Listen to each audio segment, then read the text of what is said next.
Hello, Ben Holken again in the Vibration Lab at UTS in Mechanical and Mechatronic Engineering at UTS Tech Lab.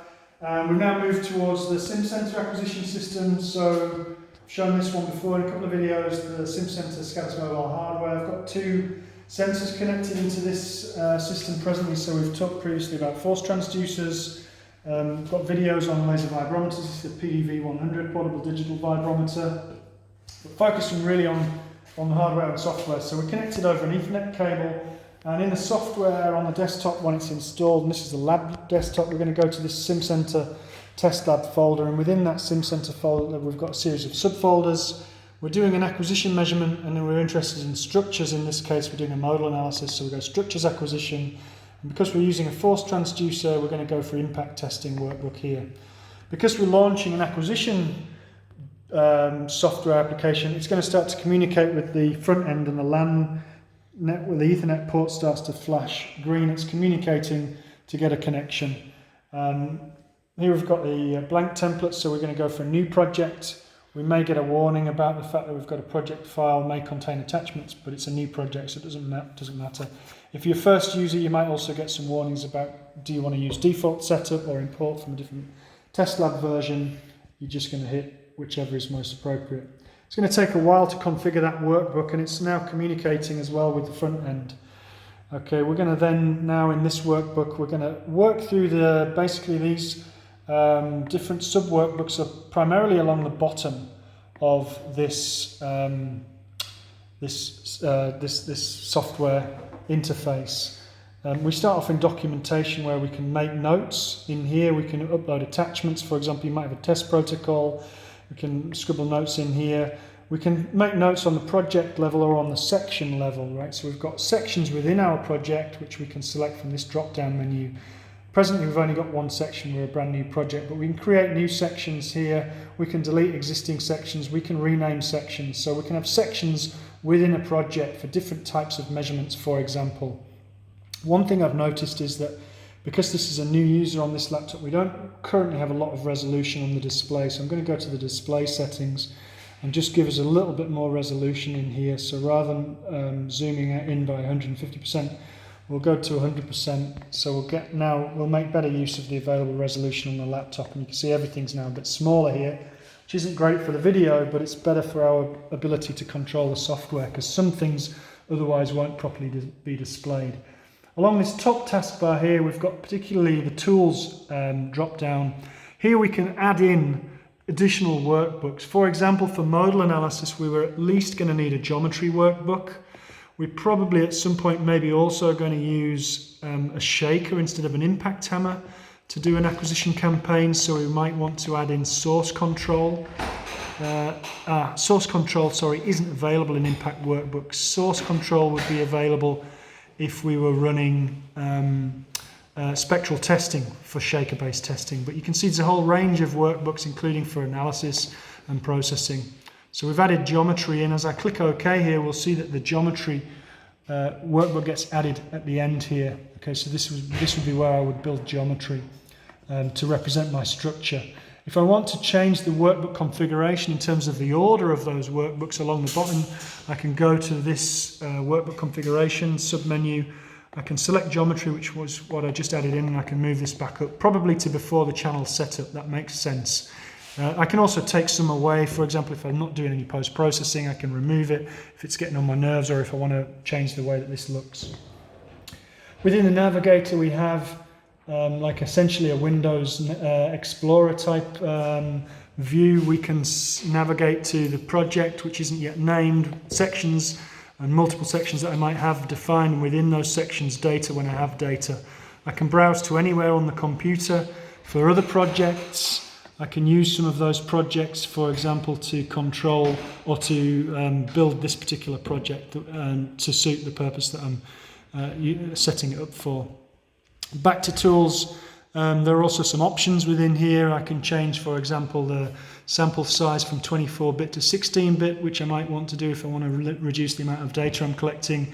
And as you can see, a whole range of other settings here where I save data. For example, what type of data I save if I collect time data, what unit system I might be using, and many other things like the IP address of the front end. Some of these things you don't need to know about as a standard user. Some of them you will need to know about as an advanced user.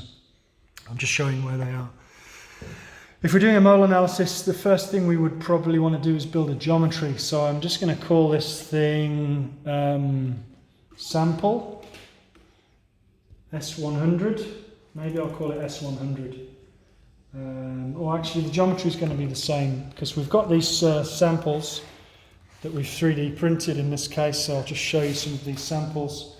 Because essentially we would want to build a geometry, a geometrical representation of this, a wireframe model. Maybe we'll have 10 or a dozen or 36 points, 12 by 3 or something like this to represent the nature of that geometry. I've got a measurement point, the response measurement here measured by my vibrometer in the middle, and I'll use my impact hammer to excite the structure at different of those locations on this sample surface. That's the essence of building a frequency response function data set that allows me to do an experimental modal analysis. Okay, so my component's called sample. I'll define the nodes. For example, I'll just use 1, 2, 3, and so on, 4, 5, 6, let's say.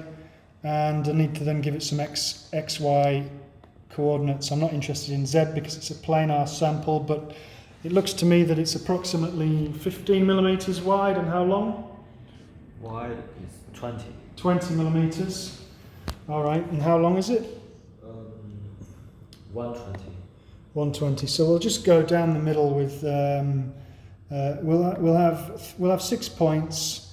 We'll have one at 0 and one at say 20. We'll have those two at 0 initially, and then we'll go 0 and 20, and 0 and 20, and we'll make this at 0. And so we'll go 0, 0. This one will be at 60 and 60. No, didn't go down. 60, and this will be 120. Whoops, 120 and 120. So that should now, when I accept this table, give me 6 points. You can see them in the display below to represent that sample. That's the minimum number of points. Really, I would want at least 12 or maybe 20 or more. But the more points I have, the more impacts I need to do. The more averages I need to do to reject noise. Then this obviously can become quite a large measurement campaign. If I go to lines here, then I can start to join these up, and I can do that interactively within the display. Or I can do it line by line in the interface, and a double click to finish, and then I can join this one over here with a line, double click, and accept the table. I can't stop now. What am I doing? Exit. What? Yeah. Go back. Okay, lines doesn't seem to want to let me save the lines, even though it's letting me add them in display. I think it seems to be happy with that. I can also import from geometry from other projects, for example, and a whole bunch of other features. I can read them in from finite element analysis, meshes, and all sorts of other things like this. Once I have some geometry, probably a good time to save this project.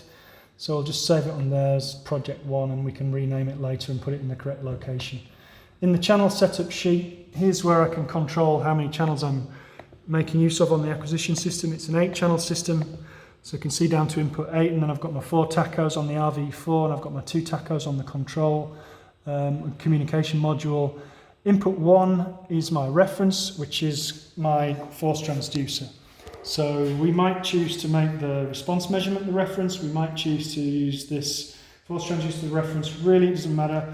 Reciprocity means that we can either rove the hammer and measure with a vibrometer or an accelerometer at a fixed point, or we can fix the hammer and we can rove the vibrometer or the accelerometer measurement, and we get an FRF table, and it's the same with whichever way around we do those measurements. I need to use the geometry to define these points. So from channel setup, I can go to use geometry.